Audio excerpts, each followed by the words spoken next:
UP के चुनावी रण में सपा बसपा के गठबंधन और बीजेपी के बीच जबरदस्त जंग छिड़ी है। एक तरफ माया अखिलेश ने मोर्चा संभाला है, वहीं दूसरी तरफ योगी आदित्यनाथ भी टक्कर लेने में पीछे नहीं है। सहारनपुर में मायावती ने खुलेआम मंच से मुस्लिमों का वोट मांग लिया, तो योगी आदित्यनाथ भी बजरंगबली का नाम लेकर अली वर्सेस बजरंगबली का नाम लेकर पलटवार किया। नतीजा, दोनों नेताओं पर चुनाव आयोग ने कार्रवाई करते हुए चुनाव प्रचार पर बैन लगा दिया। मायावती तो 48 घंटे के बैन के बाद चुनावी सीन से गायब रहीं, मगर बजरंगबली का नाम लेने की वजह से बैन झेल रहे योगी बजरंगबली के शरण में जा पहुंचे। चुनावी यात्रा पर ब्रेक लगने के बाद मंदिर यात्रा पर निकले योगी पहले तो लखनऊ में बजरंगबली का आशीर्वाद लिया, फिर रामलला के घर अयोध्या जाकर भगवान राम और राम भक्त हनुमान का आशीर्वाद लिया। उसके बाद अब बाबा विश्वनाथ की नगरी काशी में है। यानी 72 घंटे के बैन के दौरान सीएम योगी अयोध्या से काशी तक की धर्म यात्रा करने निकले, जिसने मीडिया में भी जबरदस्त सुर्खियां बटोरी। मगर योगी का मंदिर जाना लगता है मायावती और उनके महागठबंधन को नहीं भाया। दरअसल योगी इस यात्रा के दौरान दलितों के घर भोजन करने भी पहुंचे, जिससे शायद मायावती और चिढ़ गईं और तुरंत ट्विटर पर आकर योगी आदित्यनाथ पर बरसने लगी। ट्वीट में मायावती ने कहा, चुनाव आयोग की पाबंदी का खुला उल्लंघन करके यूपी के सीएम योगी शहर शहर व मंदिरों में जाकर एवं दलित के घर बाहर का खाना खाने आदि का ड्रामा करके और उसको मीडिया में प्रचारित प्रसारित करवाकर चुनावी लाभ लेने का गलत प्रयास लगातार कर रहे हैं। लेकिन आयोग उनके प्रति मेहरबान क्यों है? अगर ऐसा ही भेदभाव व बीजेपी नेताओं के प्रति चुनाव आयोग की अनदेखी व गलत मेहरबानी जारी रहेगी तो फिर इस चुनाव का स्वतंत्र व निष्पक्ष होना असंभव है। इन मामलों में जनता की बेचैनी का समाधान कैसे होगा? बीजेपी नेतृत्व आज भी वैसी ही मनमानी करने पर तुला है जैसा वो अब तक करता आया है। क्यों? मायावती के वार पर सीएम योगी की ओर से उनके मीडिया एडवाइजर ने जबरदस्त तंज कसते हुए पलटवार किया और ट्वीट किया है, किसी के व्यक्तिगत निमंत्रण पर उसके घर भोजन करना, व्यक्तिगत आस्था के तहत पूजन दर्शन करना आयोग के निर्देशों का उल्लंघन कैसे हो सकता है? लिखा हुआ भाषण पढ़ती हैं तो आयोग के ऑर्डर की कॉपी भी पढ़िए।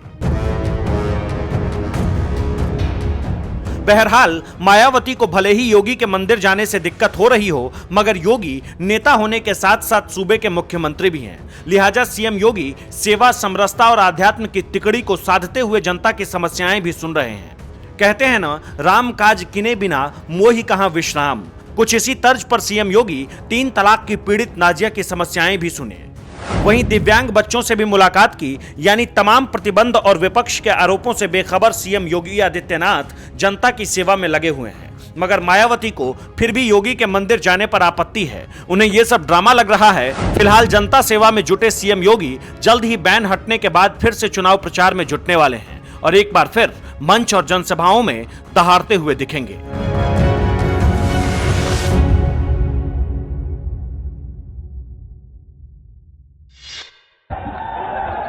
हमको लगता है आलू पेड़ के ऊपर लटकते हैं, जैसे आम का फल आता है वैसे हमको लगता है आलू का भी फल आता होगा। और इसीलिए जब गन्ना किसानों की बात कर रहे थे, वे जब अमेठी में गए तो अमेठी के लोगों ने कहा कि साहब, जब कांग्रेस की सरकार थी उनसे कहा कि भैया बहुत सारी जगह चीनी मिले हैं, अगर अमेठी में भी चीनी मिले लग जाती, लोगों को सस्ते में यहाँ पर चीनी मिल जाती। उन्होंने कहा मिल लगाने की आवश्यकता क्या है, हम चीनी के पेड़ लगा देंगे और चीनी के पेड़ लगा करके तुम्हें खूब चीनी मिल जाएगी खाने के लिए। और भाइयों बहनों, उनसे जब पूछा गया कांग्रेस की सरकार के समय कि किसानों का विकास होना चाहिए, उन्होंने कहा खूब विकास होना चाहिए, किसानों का खूब विकास होना चाहिए, खूब विकास होना चाहिए। और उन्होंने कहा किसानों का हम इतना विकास करेंगे कि किसानों के खेत में भी टायर लगाने की नौबत आ जाएगी। आप अनुमान कर सकते हैं किसानों की जरूरत ही कर दी थी इन्होंने।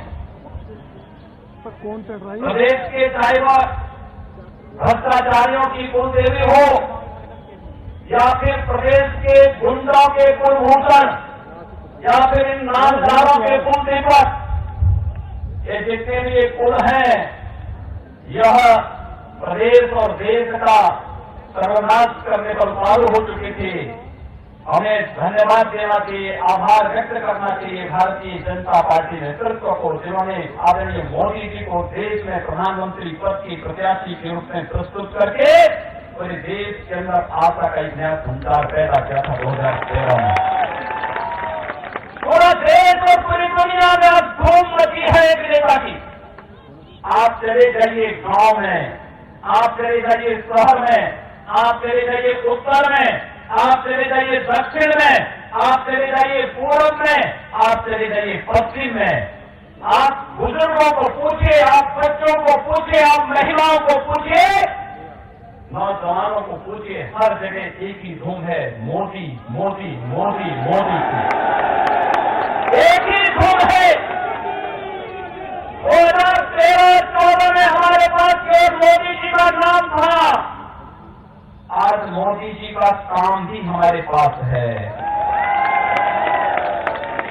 आज मोदी जी का नाम भी और काम भी हमारे सामने है। और मैं देख करके मुझे आश्चर्य होता है। देखने के लिए दृष्टि चाहिए। लोग कहते हैं मोदी जी ने क्या किया।